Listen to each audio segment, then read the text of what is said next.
Seja bem-vindo e seja bem-vinda a mais uma edição do Chutando a Escada, a edição de número 401. Eu sou Felipe Mendonça, falo aqui de Bonn, diretamente da Alemanha, nesse 18 de junho de 2026. E eu tô aqui hoje, primeiro porque eu tô morrendo de saudade de vocês, e também porque eu tenho uma novidade muito legal para apresentar para vocês. Mas antes, você já sabe, o Chutando a Escada existe graças ao apoio direto dos ouvintes e das ouvintes. Nós não temos patrocinadores, sem publicidade por aqui. E se você aprecia o trabalho que fazemos por aqui, acesse chutandoaescada.com.br/apoio e considere se tornar um apoiador do Chutando a Escada. Lá você encontra várias formas de ajudar e também tem inclusive o nosso queridinho Pix, que agora está sendo inclusive atacado de novo pelos Estados Unidos. Você encontra todas as informações lá, também está na descrição do episódio. Cada apoio, por menor que seja, é o que sustenta esse projeto e também a linha editorial independente. Ao longo de mais de uma década, o Chutando a Escada ele foi construindo parcerias com grupos de pesquisadores que compartilham esse nosso compromisso, né, com o rigor acadêmico, com a pesquisa acadêmica séria e também com a divulgação séria, né, das relações internacionais. Vocês já conhecem o OPEU, que é o Observatório Político dos Estados Unidos. A Tatiana Teixeira está sempre por aqui. Vocês também conhecem o RUSLAT, com a Daniela Sesches, que também está sempre por aqui. Vocês também conhecem o Observatório da Extrema-Direita, com o Davi Magalhães, que também está sempre por aqui. E hoje eu apresento a vocês uma quarta parceria que se soma a todas essas outras iniciativas que eu acabei de citar. E eu me refiro ao GESEU, que é o Grupo de Estudos da Eurásia, que é vinculado ao programa de pós-graduação em Relações Internacionais, lá da Universidade Federal de Santa Maria. Eu estou muito feliz em anunciar a mais essa parceria. Agora o GESEU se soma ao OPEU, ao RUSLAT e ao OED e nos ajuda aqui no Chutando a Escada a trazer conteúdo de qualidade para vocês. O GESEU, ele produz análises e debates sobre a Eurásia já há muito tempo, inclusive uma das regiões mais estratégicas e também menos compreendidas do sistema internacional. Daí a importância do GESEU e daí a minha alegria em trazer essa parceria para vocês. O grupo ele também é responsável por publicar o boletim Observatório da Eurásia, que você pode assinar gratuitamente lá no site deles, que é o geseu.org. E quem coordena o GESEU é um grande amigo já de longa data. Não vou falar de quanto tempo atrás eu conheço o coordenador desse grande projeto, porque aí eu vou revelar muito a minha idade. Mas é um grande amigo já de longa data, o Flávio Lira. Ele é um pesquisador com trajetória longa e sólida nos estudos da Ásia Central. E é o Flávio, inclusive, quem conduz o episódio de hoje, recebendo dois pesquisadores lá do grupo dele, o GESEU, a Bruna Mandu e o Luiz Lobo, ambos vinculados ao PPGRI da Universidade Federal de Santa Maria.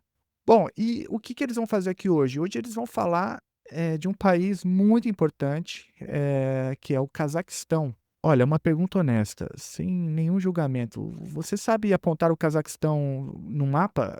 Talvez sim, ou talvez não. Mas enfim, sem julgamentos, né? Mas isso revela um pouco o quanto subestimado a Eurásia é no debate público brasileiro. E a gente está falando, por exemplo, do nono maior país do mundo, extensão territorial, do maior produtor global de urânio, de uma nação que aprendeu com rara habilidade a equilibrar suas relações com a Rússia, a China, a União Europeia, os Estados Unidos. Portanto, um país que tem muito a ensinar, né, inclusive para o Brasil, sobre como navegar nesse sistema internacional que está em acelerada transformação. Bom, sem mais delongas, então vamos lá, vamos para o papo então com vocês, o professor Flávio Lira, que é professor da Universidade Federal do Pampa, a Bruna Mandu e o Luiz Lobo, que falam sobre a transformação do Estado cazaque, a crise do Janeiro Sangrento de 2022, o potencial energético do país e os 4 pilares de uma política externa que se recusa a se alinhar exclusivamente com qualquer grande potência contemporânea. Então vamos lá. A escada é uma construção que serve para fazer um deslocamento vertical. Nem sempre é assim, mas tem um jeito de facilitar tudo isso. Elevador? Não.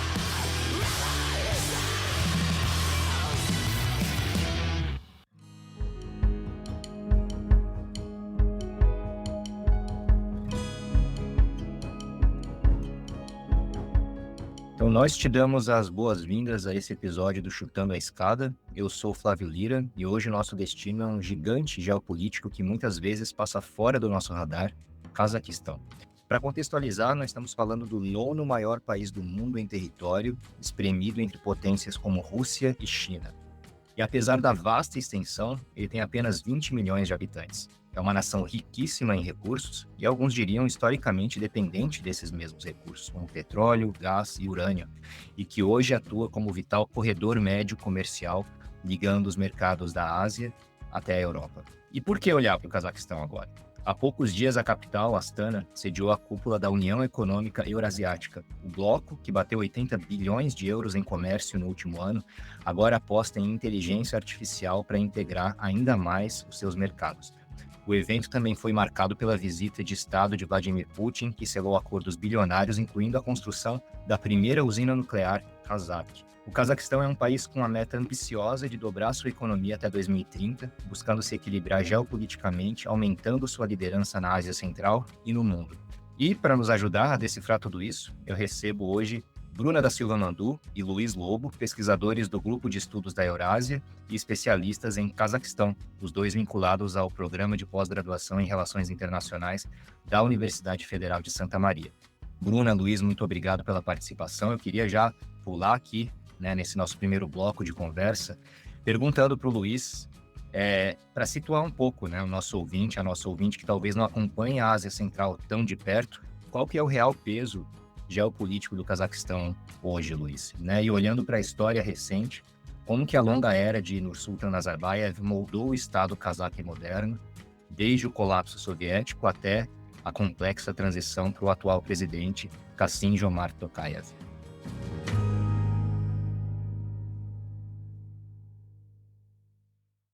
Olá, Flávio. Então, desde a sua independência em 1991, o Cazaquistão emergiu como principal polo político e econômico da Ásia Central, desempenhando um papel estratégico na articulação entre Rússia e China, Europa e Oriente Médio. Na verdade, desde os seus primórdios enquanto nação, enquanto civilização, o Cazaquistão sempre esteve imerso dentro desse circuito da Rota da Seda. Então, essa ponte entre o Oriente e o Ocidente, por assim dizer. Essa localização geográfica privilegiada, gravada nas estepes eurasianas, para além de, obviamente, prover esse aspecto estratégico, também é abundante em recursos energéticos. O Cazaquistão foi a última das repúblicas soviéticas a adquirir independência. A emergência da República do Cazaquistão contemporânea ocorreu em 1991 e esteve intrinsecamente associada à figura de Nursultan Nazarbayev, que permaneceu no poder entre 1991 e 2019. Então, ou seja, foram quase 30 anos de mandato. E, obviamente, esse personalismo na figura presidencial, que adviu-se posteriormente no país, moldou profundamente as instituições políticas e a forma como o país se projeta dentro do sistema internacional, também como essas narrativas eh, acabam interpenetrando, né, a existência das instituições domésticas do Estado. Para contextualizar um pouco mais, o primeiro secretário do Partido Comunista da República Socialista Soviética do Cazaquistão, e posteriormente o primeiro presidente do país é o Nursultan Nazarbayev, ou seja, então ele tem um longo histórico chefiando o Estado cazaque, desde, obviamente, a sua denominação soviética, né, até a sua forma contemporânea. E, bem, após a independência, houve uma certa dissonância entre a esfera legislativa, que era dominada por legisladores remanescentes da época soviética, né, então que tinham esse ideal de socialismo de Estado e afins, e a figura presidencial do Nursultan Nazarbayev, né, que propunha uma aderência a essa premissa de liberalizar a economia e também de prover uma maior integração aos circuitos internacionais. Então, tal como grande parte das outras repúblicas soviéticas, houve uma crise econômica inicial, visto a terapia de choques prover esse contraste, né, entre a economia planificada e a liberalização posterior. E a Constituição de 1993 representou esse esforço. foi a primeira constituição do país independente, que não havia sido, por exemplo, herdada pela União Soviética, como foi a Constituição Provisória de 1991 a 93. E, bem, essa Constituição de 93 ela buscou estabelecer um modelo baseado em uma separação de poderes, né, conferindo competências significativas ao parlamento e ao judiciário. Uma divisão tradicional, né, digamos assim, no modelo de democracia liberal. Entretanto, tal como eu havia dito, né, essa dissonância entre a legislação que era, digamos assim, baseada no modelo soviético e a premissa, assim, a aspiração pessoal do Nursultan Nazarbayev de integrar o Cazaquistão dentro desse circuito liberal das instituições, acabou entrando em atrito, certo? Então, houve uma crise política no país e, nesse momento, os sucessivos confrontos entre o governo e o parlamento acerca do ritmo das reformas econômicas culminou nessa, digamos assim, nessa combinação de instrumentos jurídicos e políticos na figura do Nazarbayev, visto ele ter dissolvido o parlamento e governar desde então por decretos presidenciais. Então, a dissolução parlamentar foi legitimada por uma decisão da Corte Constitucional que invalidou as eleições legislativas de 1994. E aí, posteriormente, houve a Constituição de 1995, que instituiu um modelo explicitamente presidencialista, né? É inspirado parcialmente na Quinta República Francesa. Um detalhe interessante é que essa Constituição de 95 já era caracterizada por uma concentração de poderes significativamente superior à observada nas democracias ocidentais. Então, digamos assim, foi um mecanismo institucional de legitimar a figura do Nazarbayev a longo prazo. E, obviamente, a Constituição de 1995 transformou ele no organizador do Estado. Ele passou a ser o principal formulador de política doméstica, política externa, né? A atuação internacional do Cazaquistão passou a ser completamente arbitrada por ele. Então, ele também passou a ser o árbitro entre os poderes e o garantidor da unidade nacional. Esse é um ponto interessante, porque posteriormente, tal como eu debruçaria um pouco mais, o Cazaquistão é um país que tem muitas etnias. Então, essa questão nacional é algo muito pertinente no contexto do país. Mas veja, para além desse árbitro em questões de política externa, ele também poderia, por exemplo, nomear e demitir membros do governo, dissolver o parlamento, influenciar o processo legislativo e alterar as emendas constitucionais pelos quais instituíam seu mandato. Tanto que, posteriormente, a tendência foi a ampliação desses mandatos, né? E a flexibilização dos limites de reeleição. Inclusive, adotando-se ao longo dos anos 2000, né? Essa premissa extremamente personalista na figura presidencial, intitulando o próprio Nazarbayev primeiro presidente e, posteriormente, como líder da nação, Kazakh Albazi. Veja, paralelamente à centralização política, houve essa estratégia, tal como eu havia dito, né, de construção nacional, baseada, né, nessa premissa de estabilidade social e coexistência de diferentes grupos étnicos. Para os que não sabem, a República Socialista Cazaque era uma das repúblicas mais heterogêneas em termos de composição étnica da extinta União Soviética. À medida que, por exemplo, por mais que levasse esse nome de República Socialista Cazaque, o Censo Soviético na década de 1950 contabilizava que o percentual de cazaques étnicos, certo? Era na margem de 30% apenas. Então, houve uma migração maciça de eslavos e demais etnias do contexto soviético ao longo do século XX. Tanto que, quando o país adquiria autonomia e independência, os cazaques ainda eram minoria nesse estado, né? Então, posteriormente, houve essa política de de tornar o estado mais cazaque, né? De cazaquificar, por assim dizer. Então, há no território contemporâneo ainda uma expressiva população russa, aproximadamente 15% dos cidadãos, segundo a Agência Nacional de Estatísticas do país. E bem, esse ponto da população russa é um tanto sensível, porque isso também se expressa na forma como o Cazaquistão lida diplomaticamente com a Rússia.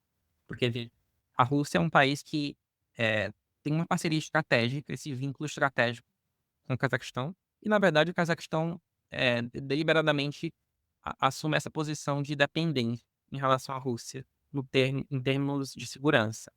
É interessante porque é um ponto muito sensível. Nos documentos de política externa, tu sempre vê o Cazaquistão, o Ministério das Relações Exteriores mencionando a Rússia em pauta de segurança, né? Então, de reforçar a segurança dentro do contexto eurasiático e, obviamente, reforçar essa parceria estratégica que os dois países têm. Então, a doutrina de unidade nacional de 2010, ela meio que tipifica isso, mas ela parte com a linguagem um pouco mais, digamos assim, homogeneizadora, porque há mais de 140 grupos étnicos registrados no país, mas os russos, eles já têm esse status especial, por assim dizer, né?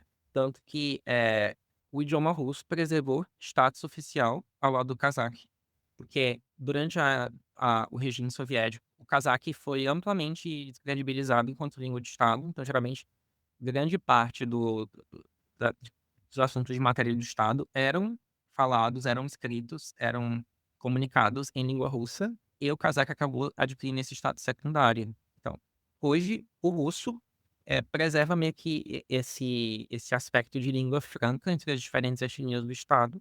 E, bem, isso acaba resplandecendo um pouco essa ideia que eu havia mencionado, né?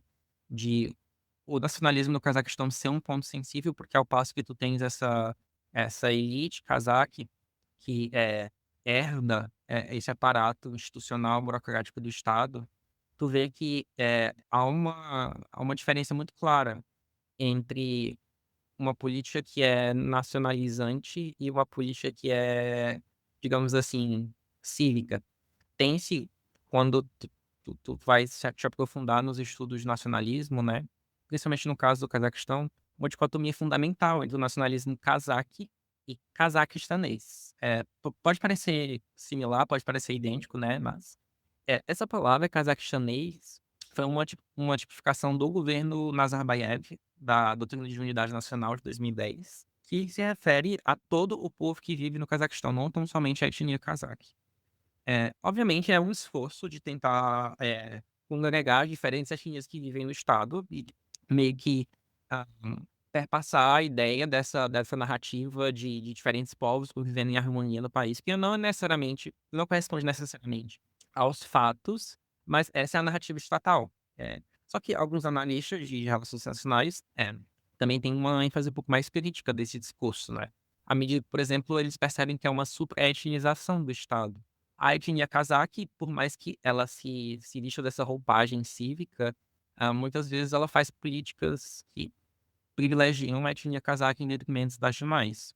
Tanto que um ponto sensível que acontece no Cazaquistão contemporâneo é a mudança de alfabeto da língua cazaque do cirílico, que é um sistema de escrita, não, um alfabeto, historicamente ligado aos povos eslavos, à Rússia, para um sistema de escrita latino, né? Então, a longevidade do governo Nazarbayev é justamente fruto desse esforço de ter um nacionalismo que não é necessariamente excludente. Talvez isso que acabe diferenciando o Cazaquistão das demais repúblicas centro-asiáticas em termos de estabilidade e desenvolvimento econômico. Porque por mais que houvesse esse caráter supraétnico no Estado, não foi necessariamente excludente a ponto de o Estado funcionar apenas para a etnia cazaque, ser um Estado, digamos assim, excludente nesse aspecto. E bem, a longevidade do governo Nazarbayev, que foram quase 30 anos, consolidou esse modelo político, que é frequentemente descrito na literatura como um regime autoritário de caráter neopatrimonial. Muitos analistas redigem perspectivas e análises, né, acerca do caráter ideológico do hibridismo, por assim dizer, ideológico que perpassa a esfera institucional do Cazaquistão, porque muitos apontam que há, digamos assim, essa congruência entre um modelo de democracia liberal, tipicamente ocidental, com essa ênfase na soberania nacional e nas elites políticas herdadas da União Soviética, ou seja, algo evidentemente russo, e também um modelo de capitalismo que privilegia a atuação do Estado, que também tem muita influência da China, tal como posteriormente discutiremos. Então, o Cazaquistão, a partir de todas essas influências, acaba sendo faz referências de crescimento econômico na Ásia Central. Ele se projeta internacionalmente de maneira muito comedida e muito pragmática, e também acaba gerando ônus positivos. Tal como mencionarei agora, né, a política externa do país ela é caracterizada por ser multivetorial. Isso é um conceito muito importante para a política externa do Cazaquistão e também reflete um pouco na ideologia do Estado, tal como eu havia dito aqui.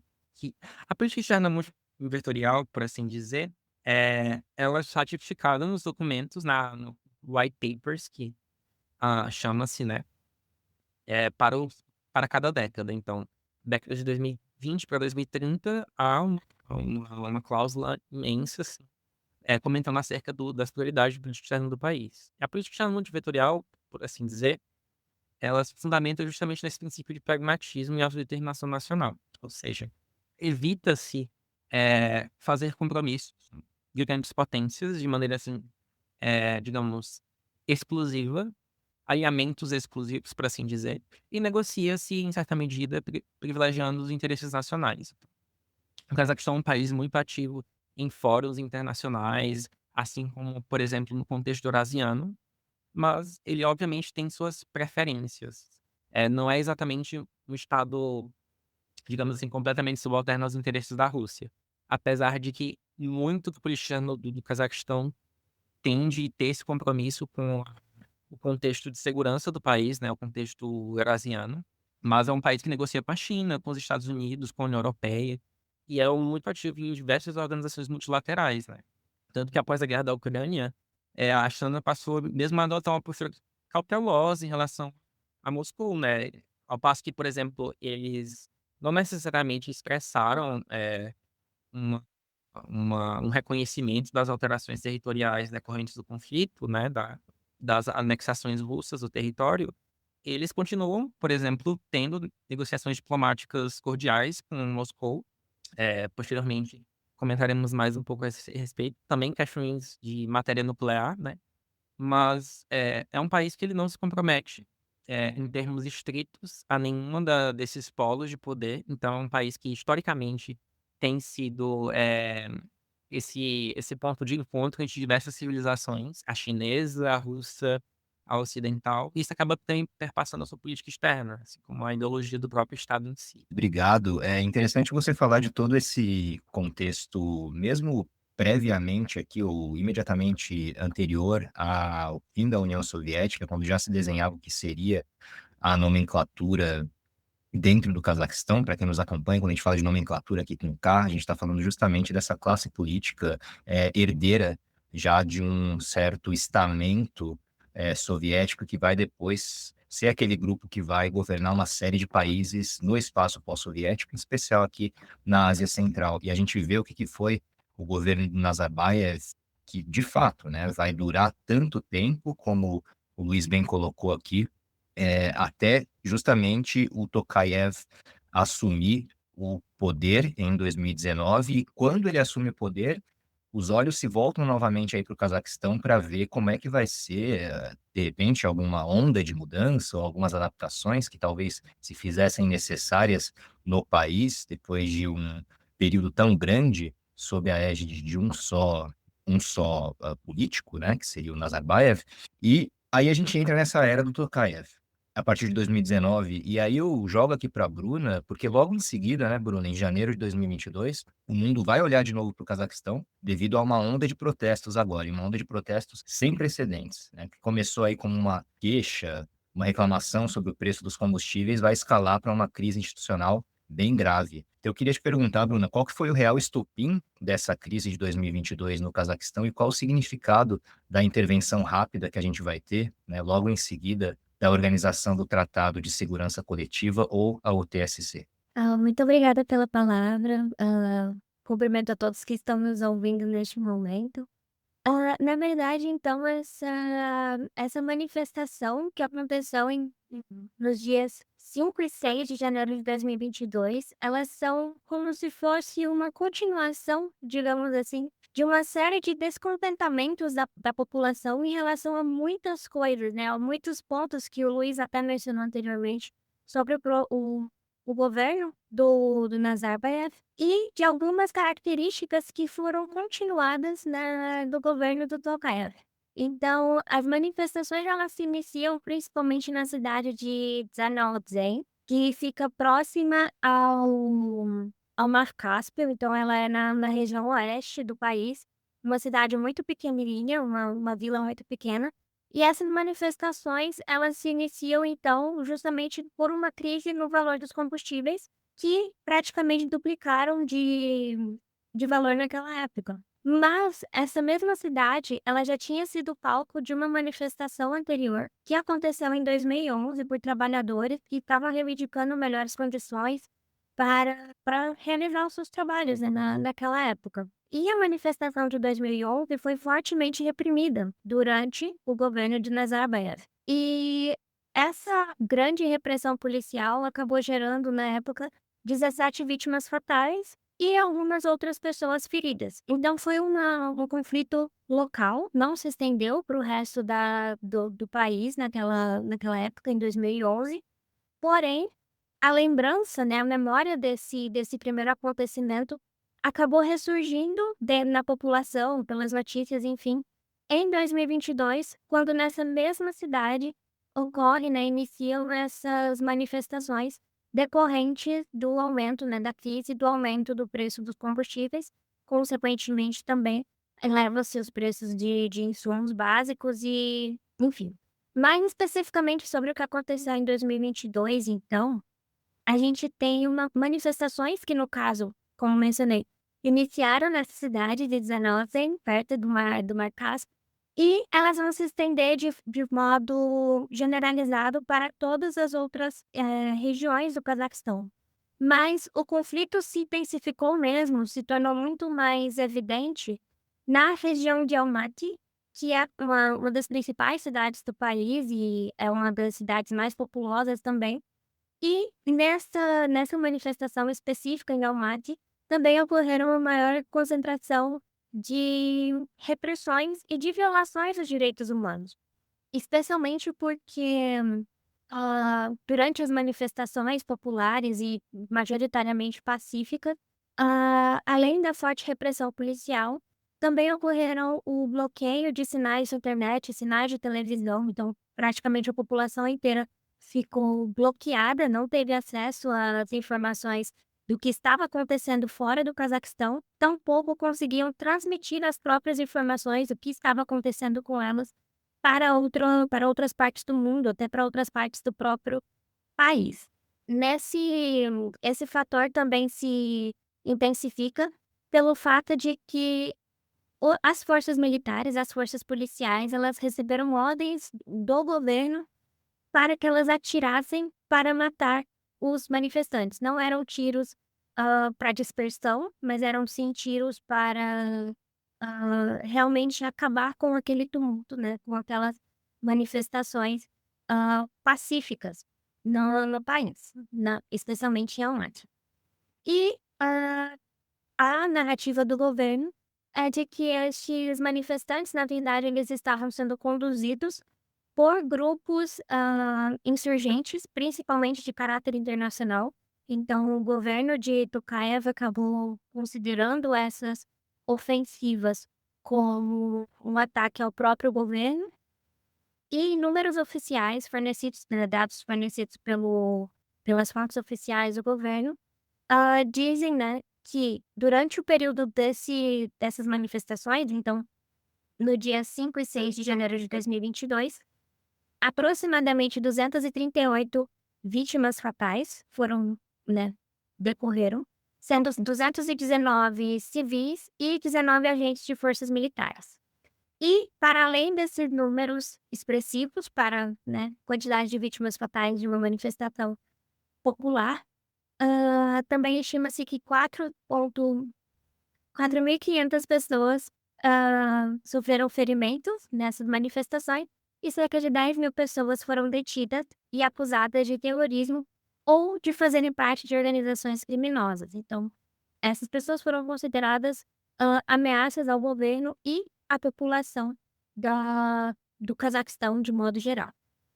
E aí isso levanta um ponto também, principalmente o fato de que durante essas manifestações em janeiro de 2022, o governo de Tokayev, ele tinha vindo a público para repudiar o que estava acontecendo, alegando que se tratava de um grupo organizado, de organizações terroristas, de criminosos internacionais que conheciam perfeitamente o território do Cazaquistão, principalmente de Astana e de Almaty, e que tinham como objetivo principal promover um golpe de Estado, então derrubar o governo de Tokayev. Então, o que nos leva a refletir sobre um fator muito interessante, principalmente voltado ao fato de que a narrativa ela foi controlada pelo governo, né, pelas forças, do governo de Tokayev. Porque como a gente não tinha acesso, essas pessoas não tinham acesso à internet, também, né, os analistas internacionais, não têm acesso fácil ou tão acessível, acesso tão acessível a fontes alternativas de informações sobre o que de fato aconteceu, sobre as pessoas que estavam envolvidas nessas manifestações. O governo de Tokayev, então, assume a narrativa de repúdio às manifestações populares, alegando principalmente se tratar de grupos organizados, de terroristas internacionais, de criminosos internacionais que conheciam que estavam infiltrados na sociedade cazaque e que tinham conhecimento da região e por isso estavam atentando contra o governo de Tokayev, contra o governo do atual presidente. E isso também, leva a fortes riscos, né, para análises internacionais, hã, acerca de dados oficiais. Então, não sabemos de fato para onde essas pessoas que foram detidas em massa foram levadas.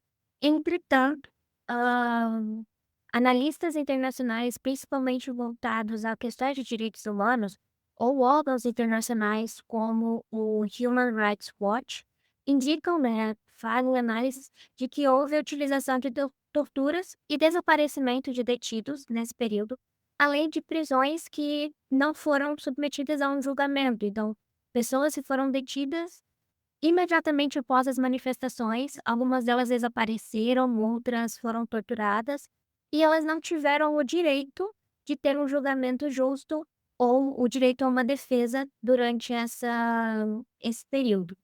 E aí, isso também leva a outros 2 pontos importantes, de que o primeiro é de como se consolida, então, o governo de Tokayev, que entrou, né, que assumiu o governo, a presidência do Cazaquistão em 2019.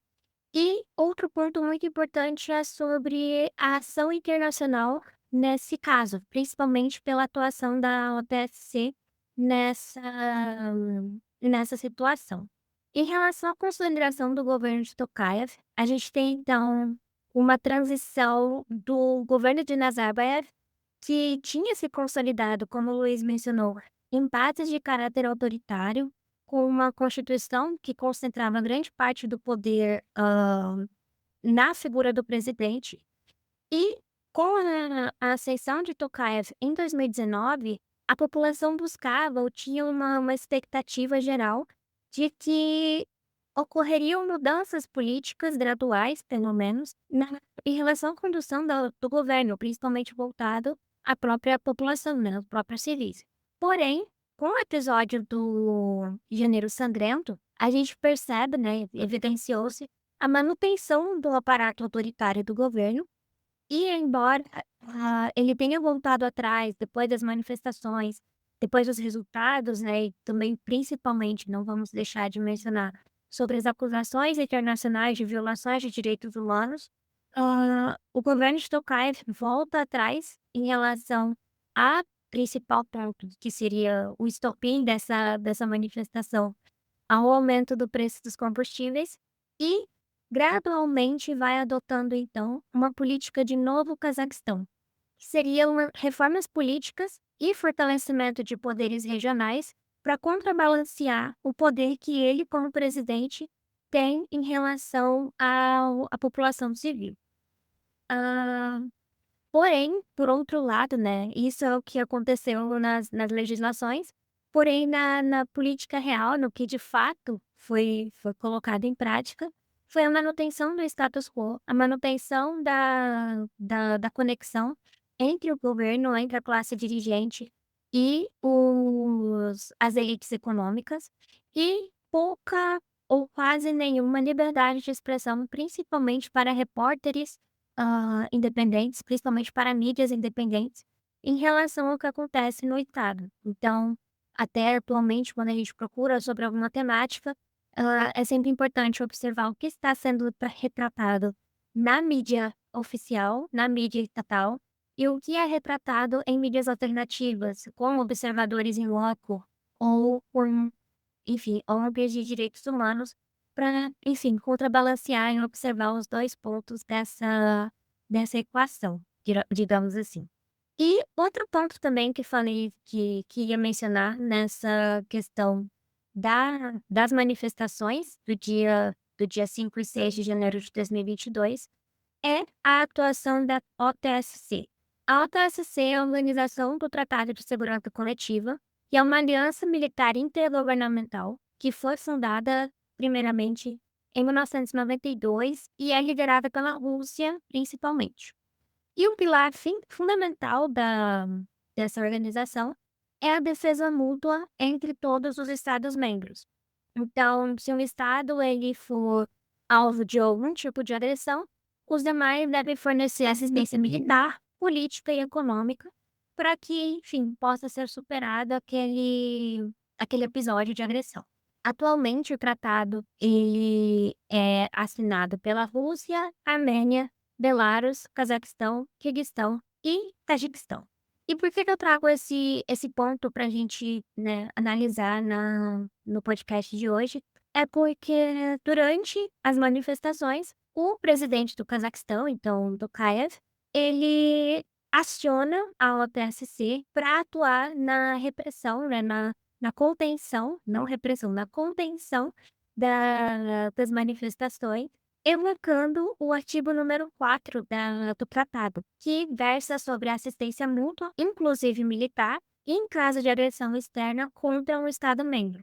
E, enfim, nessa ocasião, então, as tropas elas são fornecidas ao Estado que está sob ataque. E no caso do Cazaquistão, né, desse evento, é importante mencionar que a operação ela levou a cabo pela OTSC, então eles responderam a esse chamado, e a Rússia foi o principal ator internacional a enviar tropas. Enviou cerca de 3.000 soldados e o comandante também das forças da OTSC era russo, enquanto o segundo maior contingente de militares foi enviado por Belarus, contava com aproximadamente 500 militares. E aí tem alguns pontos importantes que eu trago para a gente observar sobre essa relação entre a Rússia, a OTSC e o caso do Cazaquistão. O primeiro é que desde a criação da OTSC em 1992, essa foi a primeira vez que o artigo número 4 foi respondido pela OTSC. Houve casos anteriores de terem tentado acionar esse artigo para questões internas, principalmente o Quirguistão em 2010, e o caso da Armênia em 2021, mas o caso do Cazaquistão em 2022 foi o único que foi respondido em todos esses anos. E outro ponto importante também de mencionar é que o artigo número 4, como eu falei anteriormente, ele versa sobre o caso de apoio mútuo em situações de ofensa a um Estado-membro, mas ofensa de caráter externo. Porém, né, no caso das manifestações de Janeiro Sangrento, a gente tem a percepção de que o discurso do governante, né, o discurso de Tokayev, diz que estava sofrendo um ataque de insurgentes internacionais e que era um golpe de Estado internacional. Porém, outras fontes também mencionam que esse era um caso de manifestações internas. Ainda assim, nesse ponto, o artigo número 4 foi chamado, foi evocado, e a OTSC agiu. E aí é importante também mencionar que essa atuação da OTSC ela é muito voltada para o fato de que quem lidera o bloco, quem lidera essa organização militar é a Rússia. E a Rússia ela preza por uma política externa de manutenção e consolidação do poder na sua esfera doméstica e internacional, especialmente, né, dentro, né, ao redor da sua esfera de influência, que são principalmente os países que fazem parte, né, do ex-território da União Soviética. E o Cazaquistão ele acaba sendo um país extremamente estratégico para a Rússia por questões em termos econômicos, porque eles, enfim, são parceiros econômicos históricos, quanto também por aspecto político e geográfico, porque como o Luiz mencionou também anteriormente, a Rússia ela existe uma grande quantidade de russos étnicos no território do Cazaquistão, além de geograficamente eles serem países que dividem, né, que têm uma fronteira de mais de 7.000 quilômetros, que é pouco protegida. Então, o Cazaquistão e a Rússia, eles têm essa singularidade de uma vasta fronteira com pouca proteção e também compartilham um grupo étnico de grande significância, porque cerca de 18% da população do Cazaquistão é russa e uma outra grande parte da população do Cazaquistão tem o russo como idioma ou primeiro idioma ou segundo. Então acaba que as relações entre os dois países, elas ficam muito mais interessantes quando a gente aplica também a lógica de observar as conexões culturais entre ambos. E vale também salientar que as manifestações do Janeiro Sangrento, embora tenham se iniciado pela questão de reivindicar que os preços do combustível não subam e tudo mais, elas rapidamente também se tornaram manifestações com caráter político, com palavras de ordem que foram, enfim, pedidos para uma mudança de governo ou uma reforma de governo.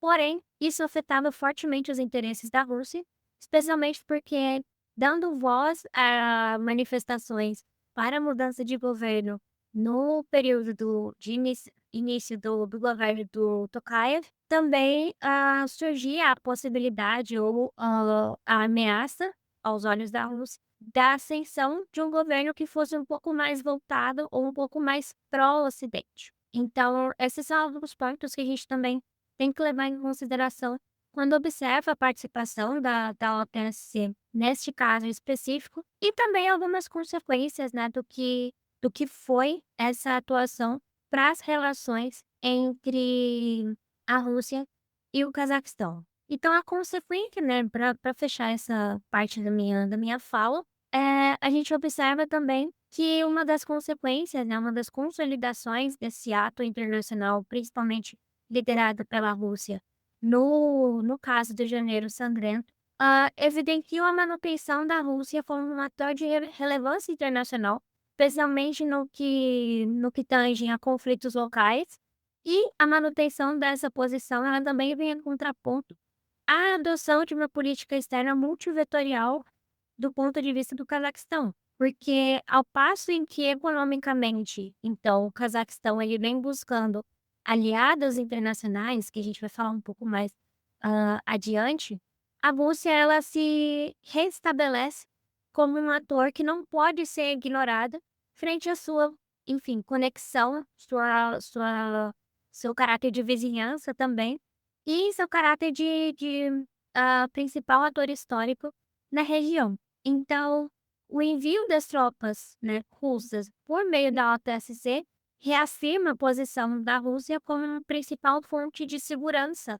no âmbito da Ásia Central e, consequentemente, também em todo o território pós-soviético, mantendo a narrativa russa de que os demais estados eles estariam sob a proteção ou sob a zona de influência da, da Rússia. E aí também é importante mencionar que, por outro lado, embora a OTSC e a participação da Rússia tenha reforçado esse caráter de protetor da Rússia em relação a esses territórios, e como a gente também vai falar um pouco mais adiante, existe uma busca do Cazaquistão para que a Rússia não se torne o seu único parceiro internacional. Então, a gente também observa, né, após o caso do Janeiro Sangrento em 2022, uma gradativa mudança dos interesses do governo de Tokayev e das elites econômicas também, para se desvencilhar dessa aproximação única e específica com a Rússia e avançar também em busca de novos parceiros estratégicos, principalmente China e Turquia, neste novo cenário internacional que tem se desenrolado nesses últimos anos.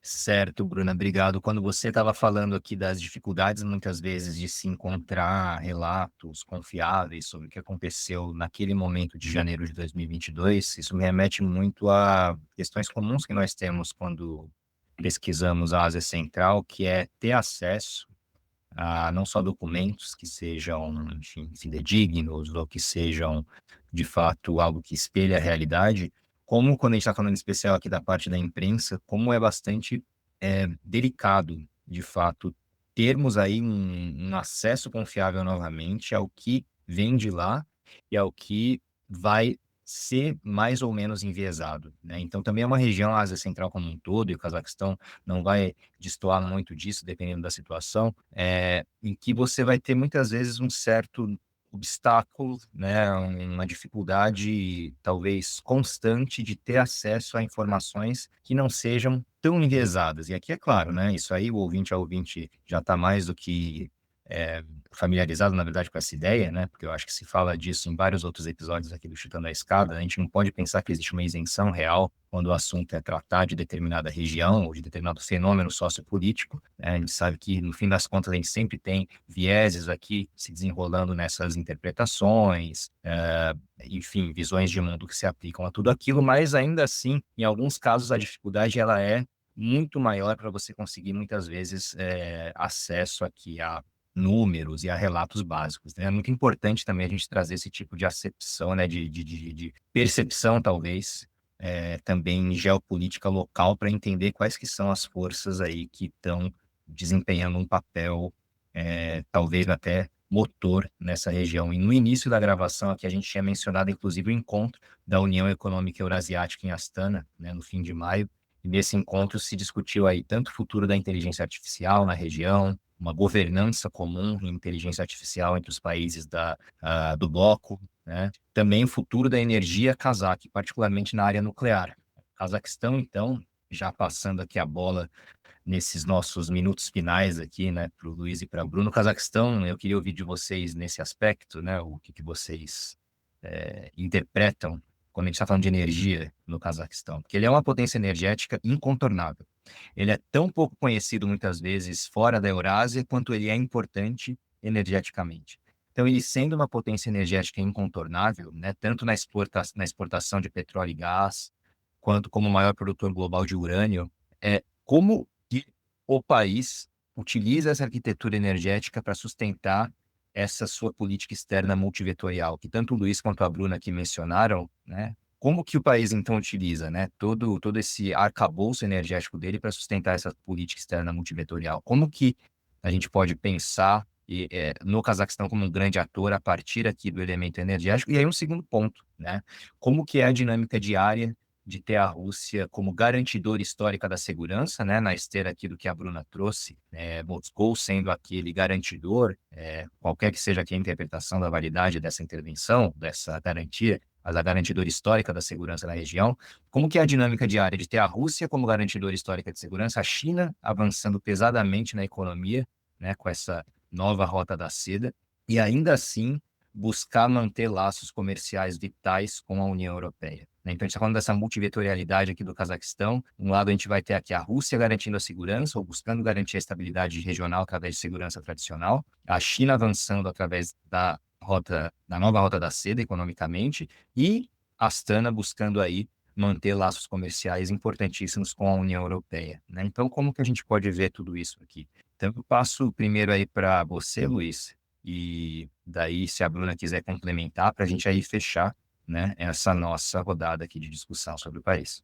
Então, Flávio, acerca do potencial energético do Cazaquistão, eu posso dizer com convicção que, de fato, o Cazaquistão é uma potência energética com proporções consideráveis, porque, além de possuir 14% das reservas mundiais de urânio, o país corresponde por cerca de 40% da produção global do minério, né? Então, ele é o maior produtor mundial desde 2009, segundo dados da World Nuclear Association.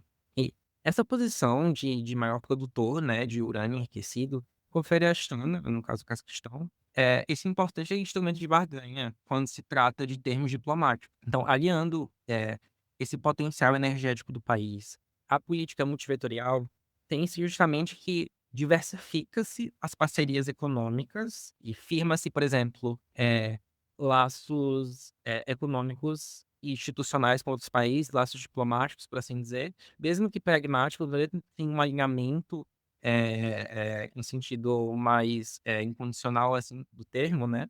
Mesmo que sem um alinhamento mais estrito, há sempre o diálogo com diferentes núcleos e polos de poder, né? Tá, como tu mesmo disseste. Tem a China, em termos econômicos, a Rússia. O Ocidente também, a União Europeia, tem ficado muito presente no país nos últimos tempos, seja em cooperação institucional, seja em questões relacionadas a, por exemplo, potencial logístico do país, tal como eu mencionarei também a seguir.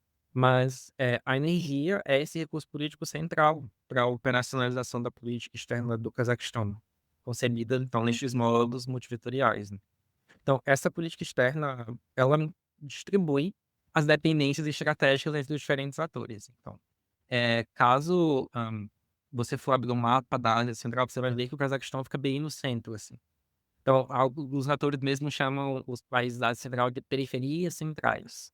Então, o próprio fato de tu ter de escoar a produção nesse núcleo da massa asiática por si só já é uma grande questão econômica, né? Isso já provém um grande custo econômico. E bem, alinha-se, por exemplo, essa pretensão do Cazaquistão de escoar a sua produção o fato de que há um projeto de infraestrutura de larga escala da China para justamente fazer essa ponte entre a Europa e a Ásia, né? No sentido mais eh, de ferrovias e gasodutos e afins. Então, o Cazaquistão justamente utiliza dessa oportunidade para utilizar o seu potencial energético em prol de uma maior integração dentro do circuito econômico internacional, certo?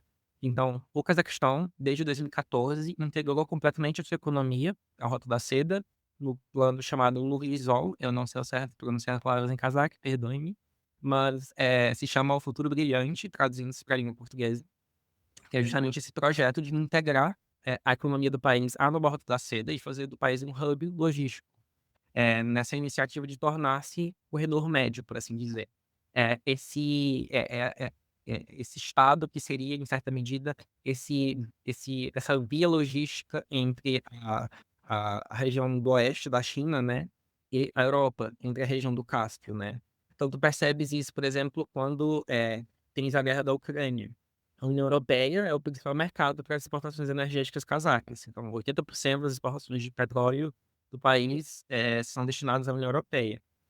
E aí a guerra da Ucrânia reforçou, obviamente, essa necessidade de diversificação logística, considerando a malha de sanções que foi destinada à Rússia. E bem, até então, né, até essa eclosão do estopim, né, do conflito russo-ucraniano, grande parte das exportações de petróleo no Cazaquistão para a União Europeia dependiam do sistema do Caspian Pipeline Consortium, em português, consórcio do gasoduto do Cáspio, cuja rota atravessava o território russo, até o porto de Novosoyosk, no Mar Negro. Então, Astana, o governo de Tokayev, intensificou os investimentos no chamado Corredor Médio, né? Trans-Caspian International Transport Route, traduzindo em português, a rota de transporte internacional do Transcáspio. Conecta justamente o país através do Mar Cáspio até o Azerbaijão. Então, o Cazaquistão compartilha uma fronteira considerável com a China e esses gasodutos, esses recursos, seja, por exemplo, exportações e outras questões correlatas à economia, passam da China para o Cazaquistão, por sua vez vai até o Mar Cáspio, né, navega até o Azerbaijão, posteriormente Geórgia, Turquia, e entra-se, portanto, no núcleo da União Europeia, então, sem passar pela Rússia. É uma estratégia que tem se demonstrado frutífera para a economia do país, mesmo que seja, obviamente, produto de um conflito dentro do espaço pós-soviético, né, mas demonstrou frutífera para o Cazaquistão em termos econômicos. Na verdade, eu gostaria também de dar uma evidenciada em um outro ponto muito importante da política externa do Cazaquistão, que vem se demonstrando muito proeminente no cenário internacional e também conversa bastante com o fato de ter uma política multivetorial. Que é o fato da política externa do Cazaquistão para essa próxima década, né, até 2030 e seguindo, ela é definida em 4 principais pontos, que seria, né, como o Luiz mencionou, a questão de transporte e de importação e exportação, né, se tornar um grande player logístico no cenário internacional. Também a questão da diversidade energética, então, de criar e de também ter novas oportunidades no cenário de transição energética, assim como no de tecnologia digital e acho que nos pontos principais, assim, que o Cazaquistão tem se mostrado um principal ator, que é sobre as discussões sobre tratados de não proliferação de armas nucleares. E cada um desses 4 pontos, eles conversam com partes diferentes da política multivetorial do Cazaquistão. Porque, como o Luiz mencionou, a parte de transporte se conecta muito proximamente com o fato de que a Rússia atualmente tem se tornado um ator interessante em termos de conflitos internacionais, então acaba que os principais, as principais rotas de transporte logístico são bloqueadas pela questão do conflito com a Ucrânia. Então, o Cazaquistão e a criação de rotas alternativas se tornam um elemento interessante para a aproximação com a União Europeia e também para a aproximação com a China. E na esteira dessa conexão com a China, a gente tem o fato de que a transição energética atualmente tem uma grande preponderância da China como um ator que vem buscando se destacar principalmente em questão de energia eólica e energia solar, que são 2 aspectos muito interessantes também para que o Cazaquistão comece a diversificar a sua malha energética, que é fortemente dependente de combustíveis fósseis, né, não renováveis, de fontes não renováveis. E aí um terceiro ponto, que é o de tecnologia digital, é o que o professor Flávio também mencionou, que é sobre esse interesse do Cazaquistão se aproximar um pouco mais dos grandes centros de tecnologia, principalmente atrelados aos Estados Unidos. Então, se tornar um hub de data centers, que é um objetivo para o futuro próximo do Cazaquistão nos próximos anos. Também se aproximar mais de indústrias, de empresas internacionais voltadas ao ramo da tecnologia, principalmente dos Estados Unidos, se torna também um fator muito importante de análise da política multivetorial do Cazaquistão. E por fim, o ponto que é muito importante, como eu mencionei, é a questão do Cazaquistão como um ator muito engajado no debate, né, nas temáticas voltadas à questão da não proliferação de armas nucleares. Porque o Cazaquistão quer, né, e voltando novamente para a temática energética, o Cazaquistão quer diversificar sua malha energética, procura também ter como uma das suas próximas fontes, né, a serem desenvolvidas a questão do urânio, que é muito rico, mas a questão também de utilizar esse urânio para a produção de energia própria, não apenas para vender. E isso também acaba gerando discussões no cenário internacional sobre quem são as pessoas que detêm as armas nucleares e por que as pessoas, os estados que detêm as armas nucleares e o que elas fazem com isso em detrimento daqueles que não têm armas nucleares, mas que também querem desenvolver a sua própria malha energética e a utilização da energia nuclear para fins pacíficos. Então, essa temática, né, esse 4º ponto da política multivetorial do Cazaquistão, acaba conversando também com a maioria dos estados que não fazem parte do eixo Estados Unidos-Europa.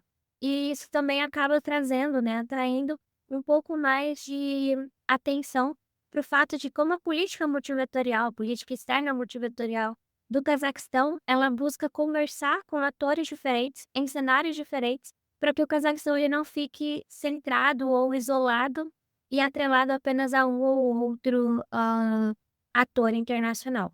Então, eu finalizo a minha fala comentando, né, que esse é um ponto muito importante da política externa do Cazaquistão e também é um ponto que, com certeza, vai gerar muito mais debate nos próximos anos, nos próximos meses também, de como vai se desdobrar essa relação do Cazaquistão, principalmente com atores como a China e Estados Unidos, que têm se tornado muito mais pertinentes no debate da economia internacional.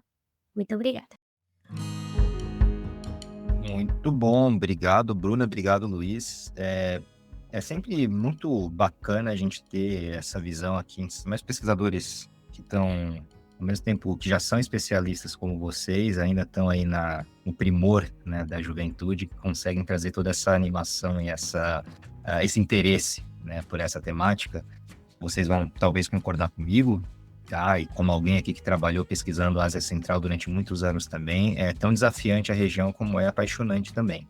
E aí, para quem estiver ouvindo e tiver interesse em entender mais sobre a região, quem já está no meio, está pesquisando, já sabe talvez que há alguma série de dificuldades muitas vezes para entrar mais, né, nessa lógica geopolítica da região, mas quando você entra é muito bacana mesmo. E para quem está ouvindo talvez pela primeira vez, né, algo sobre algum país centro-asiático, no caso específico aqui o Cazaquistão, maior país territorialmente aqui da Ásia Central, né, um dos países mais extensos do mundo também, potência energética, como o Luiz e a Bruna muito bem falaram, né, também uma potência militar, regional, enfim, né, uma proposta aí de ser uma liderança também em data centers, inteligência artificial, outras formas de energia que não somente as tradicionais aqui vinculadas aos hidrocarbonetos.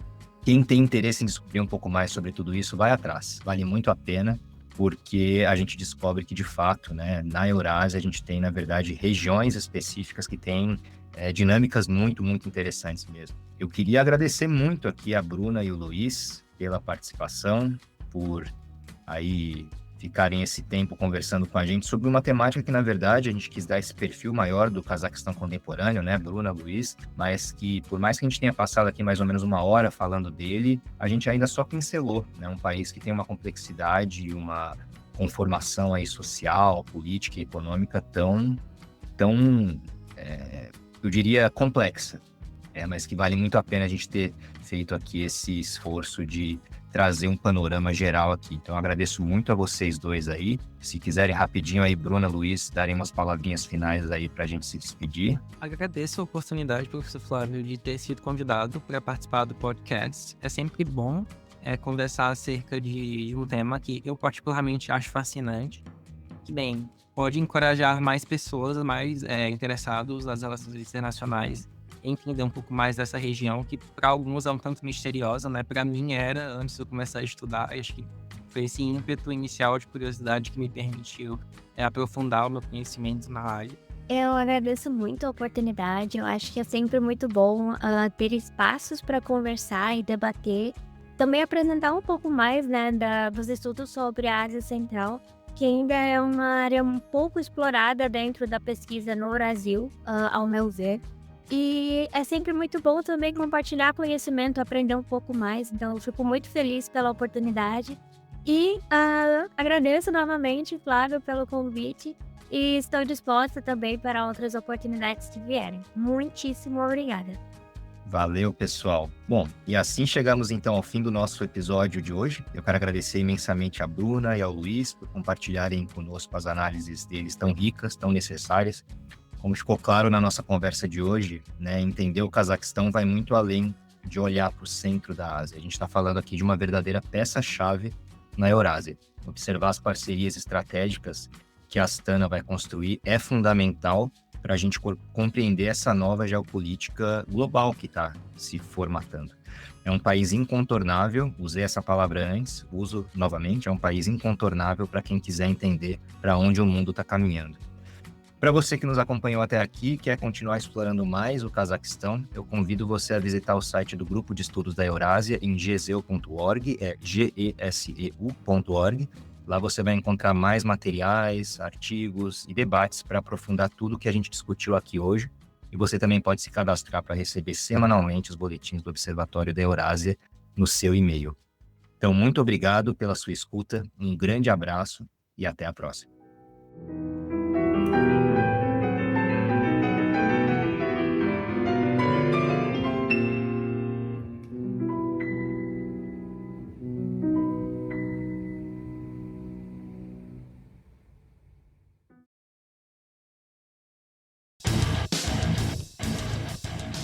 Você acabou de ouvir mais um episódio do Chutando a Escada. Para apoiar, acesse chutandoaescada.com.br/apoio.